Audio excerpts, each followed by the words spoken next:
میں نے ایک زمیندار گھرانے میں جنم لیا اور ہم ایک بڑی فیملی لیکن مشترکہ خاندانی نظام کے تحت رہا کرتے تھے۔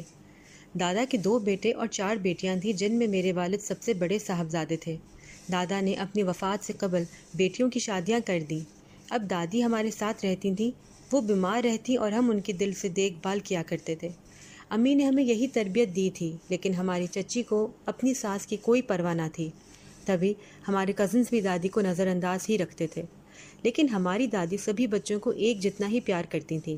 وہ چاہتی تھیں کہ تمام زرعی زمینیں اور جائیداد اپنی موت سے قبل اولاد میں انصاف سے تقسیم کرا جائیں۔ میرے ابو سرکاری ملازم تھے اور زمینداری کی بھکیڑوں میں پڑنا نہیں چاہتے تھے، بلکہ یوں کہنا چاہیے کہ ان کو اپنی ملازمت کی ذمہ داریوں سے وقت ہی نہیں ملتا تھا۔ لہٰذا زمینداری کے امور ہمارے چچا ہی دیکھتے اور سنبھالتے تھے۔ زمینداری میں اکثر مقدمات وغیرہ کا سامنا ہوتا ہے اور کبھی کبھار اس طرح کے جھگڑے بھی ہو جاتے ہیں کہ اثر و رسوخ سے کام لینا پڑتا ہے، ورنہ جائز بات بھی تسلیم نہیں کی جاتی۔ گاؤں کی یہی ریتی رواج ہیں۔ چچا جان کوئی اور کام نہ کرتے تھے، لہٰذا ان کو دادا شروع سے اپنے ساتھ رکھتے تھے اور وہ زمینداری کے رموز سے واقف تھے، جبکہ ابو کو بالکل بھی ان باتوں کی کوئی سمجھ نہ تھی۔ وہ بس اپنے کام سے کام رکھتے اور تعلیم کی جانب متوجہ رہتے۔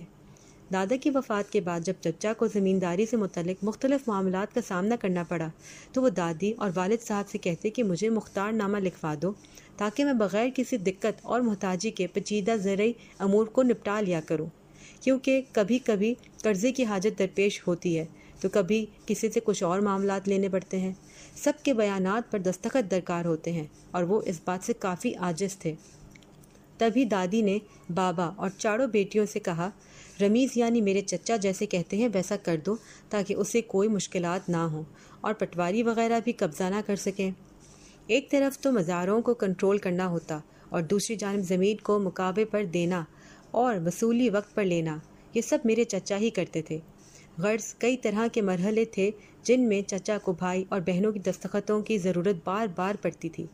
بابا کو اپنے بھائی پر بھروسہ تھا۔ میرے والد نے اپنی ماں کے کہنے پر چھوٹے بھائی رمیز کو کل اختیار دے دیا۔ انہیں اس بات پر کوئی افسوس نہ تھا۔ ایسے ہی ہماری پھوپھیوں نے بھی کیا، جس سے ان کو زمینداری کو سنبھالنا آسان ہو گیا۔ پیداوار میں اضافہ ہونے لگا اور مٹے یعنی مکاوے کی رقم سب کو شرعی حساب سے ملنے لگی۔ چچا نے حق و انصاف سے کام لیا۔ بھائی بہن ان سے خوش تھے۔ وہ اپنی باتوں اور اخلاق سے بھی سب کو اپنی طرف مائل رکھتے تھے، لیکن کسی کو گمان تک نہ تھا کہ ان کی نیت کیا ہے اور وہ در پردہ کیسے منصوبے بنا رہے ہیں۔ وہ ہمارے اپنے تھے اور اپنوں پر اعتماد تو کیا جاتا ہے۔ کچھ دنوں سے دادی مسلسل بیمار تھیں، یہاں تک کہ بڑھاپے سے نڈھال رہنے لگیں۔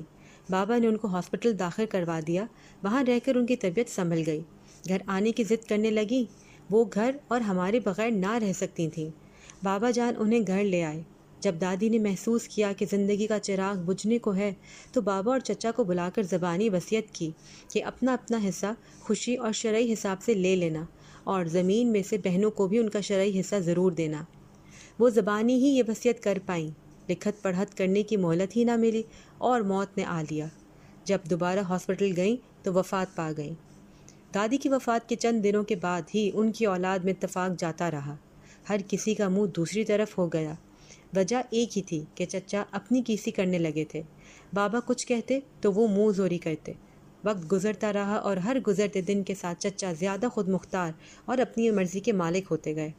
ہم سب اپنے والد کی وجہ سے چپ رہتے تھے، جبکہ چچی جان اور ان کے بچے ہم سے بھی زیادتی کرنے لگے۔ والدہ برداشت کرتی کہ ایک ہی گھر میں رہنا ہے اور برداشت بھی کرنا ہے، کیونکہ مشترکہ فیملی سسٹم کا تقاضا ہوتا ہی یہی ہے، ورنہ سب اکٹھے نہیں رہ پاتے۔ اکٹھا رہنا ہماری مجبوری تھی کیونکہ زمینیں بھی مشترکہ تھیں اور آبائی گھر بھی ایک ہی تھا۔ ہم سب یہ گھر چھوڑ کر کہاں جا سکتے تھے؟ ہم سبھی صبر سے کام لے رہے تھے اور ہمارے اس صبر و تحمل کا فائدہ ہمارے چچا اور ان کی فیملی کو ہو رہا تھا۔ وہ چپکے چپکے سے زمین کا کوئی ٹکڑا بیچتے تھے اور گاڑی خرید لیتے، کبھی اپنے کمروں میں اے سی لگوا لیتے۔ ان کے پورشن میں کبھی کوئی چیز آتی اور کبھی کوئی۔ بچوں کو بھی مہنگے تعلیمی اداروں میں پڑھا رہے تھے کیونکہ پیداوار کی آمدنی چچا کے کنٹرول میں تھی۔ جتنا چاہتے بتاتے، جس قدر چاہتے کس کو نہ بتاتے۔ زمین خاموشی سے ٹھیکے پر دے دیتے۔ ابو اور پھپھیوں کو کانوں کان خبر نہ ہوتی۔ روپیہ خود رکھتے تھے اور اپنی فیملی کے آرام و آسائشوں پر خرچ کرتے تھے۔ ابو پریشان تھے لیکن زمینوں پر نہ جا سکتے تھے، وہاں تو چچا کا حکم چلتا تھا اور میرے والد کو کوئی پہچانتا بھی نہ تھا۔ چچا کے عیش و آرام بہت بڑھ گئے تو پیداواری آمدنیوں میں ہمارا اور پھپھیوں کا حصہ کم سے کم ہونے لگا۔ تبھی ہماری چاروں پھپھیوں نے مل کر اس بات کا نوٹس لیا اور چچا سے اپنے حق کا مطالبہ کر دیا کہ زمین کا بٹوارہ کرو اور ہمارا شرعی حصہ ہمیں دو۔ وہ ہاں ہاں کرتے رہے لیکن عرصہ تک ٹالتے رہے، یہاں تک کہ والد صاحب سروس سے ریٹائر ہو گئے۔ میری والدہ اور پھپھیوں کے کہنے پر اب وہ بھی زمینوں پر جانے لگے۔ وہاں جا کر چچا جان کے گھپلوں کا پتہ چلا۔ انہوں نے دادا کی زمین کو پٹواری سے مل کر کافی ایکڑ خرید لیے تھے اور دوبارہ قریب کی زمینیں اپنے نام سے خرید لی تھیں۔ بابا جان نے جھگڑا نہ کیا اور پھپھیوں کو بھی جھگڑے سے یہ کہہ کر روک دیا کہ باپ اور ماں کے ترکے اور وراثت میں رمیز کا حصہ ہے تو سمجھ لو کہ اس نے اپنے حصے کی زمین بیچ کر دوسری جگہ زمین لے لی ہے۔ جب بٹوارہ ہوگا اس کا فروخت کردہ حصہ اس کے حق سے کٹ جائے گا اور باقی زمین ہم کو شرعی حق سے ملے گی۔ جب بٹوارے کا مسئلہ آیا، چچا نے ایسا کرنے سے انکار کر دیا اور زمین کے فروخت کردہ حصے کو جائیداد کی زمین میں شامل ہی نہ کیا۔ بٹوارہ ساری زمین پر کرنے کے بجائے جو باقی تھوڑی بہت بچی تھی اس میں پورا شرعی حصہ لینے کا مطالبہ کر دیا۔ کہتے تھے دیکھ بھال بھی تو میں ہی کرتا ہوں، محنت میری ہوتی تو میں زیادہ کیوں نہ لوں؟ شرعی حصہ زیادہ کسی کو نہ ملے گا کیونکہ مختار نامہ تو میرے پاس ہے۔ شرعی حصہ انصاف سے مل سکتا تھا لیکن اس کے لیے مقدمہ بازی لازمی تھی، جو کہ بابا جان نہ چاہتے تھے کہ ایک ہی گھر میں ساتھ رہتے ہیں تو بٹوارہ بھی اتفاق اور صلح سے ہوگا۔ زمین اور گھروں کی خاطر لڑیں گے، بچوں میں دشمنیاں ہوں گی اور ہم کمزور ہوں گے، دشمن فائدہ اٹھائیں گے اور رشتہ دار ہنسیں گے۔ خاندان کی خاطر والد تو سمجھداری سے کام لے رہے تھے لیکن چچا لالچ میں ڈوب چکے تھے۔ ان کا بس چلتا تو بھائی اور بہنوں کو 1 انچ بھی نہ دیتے۔ جب بٹوارے پر انہوں نے کوئی سمجھوتا قبول نہ کیا، پھپھیوں کو غصہ آیا اور وہ لڑنے آ گئی۔ انہوں نے مقدمے بازی کی بھی دھمکیاں دیں لیکن چچا پر کوئی اثر نہ ہوا کیونکہ وہ جال سازی سے اپنے ساتھ اندر خانہ مضبوط کر چکے تھے۔ یوں چچا رمیز خفیہ طور پر زمین بیچتے رہے، پھر انکار کر دیتے جبکہ قبضہ دار لوگ زمین پر آ کر قبضہ کر لیتے۔ یہ باتیں رفتہ رفتہ میرے والد کے علم میں آنے لگیں تو وہ ہکا بکا رہ گئے کہ سگا بھائی یہ کر رہا ہے جس کا انہوں نے تصور بھی نہ کیا تھا۔ ابو نے ریکارڈ نکلوایا تو پتہ چلا کہ چچا نے تمام زمین اپنے نام کروا لی ہے، یہاں تک کہ بہنوں کے حصے پر بھی اپنا قبضہ جما لیا ہے۔ ایسی بات ان سے کیسے برداشت ہوتی؟ تمام بہنیں والد سے لڑنے آ گئیں کہ تمہارے ٹھنڈے مزاج اور تسلیوں کی وجہ سے رمیز کو یہ موقع ملا ہے اور اس نے نہ صرف تمہارا بلکہ ہمارا حق بھی غصب کر لیا ہے، اب تم ہی اس سے ہمارا حصہ دلواؤ گے۔ ابو تو اپنا حصہ نہ لے پا رہے تھے، بہنوں کا کیوں کر دلواتے؟ کام ذات سب چچا کے قبضے میں تھے جبکہ پھپھیوں کا کہنا تھا کہ تم بھی چھوٹے بھائی سے مل گئے ہو۔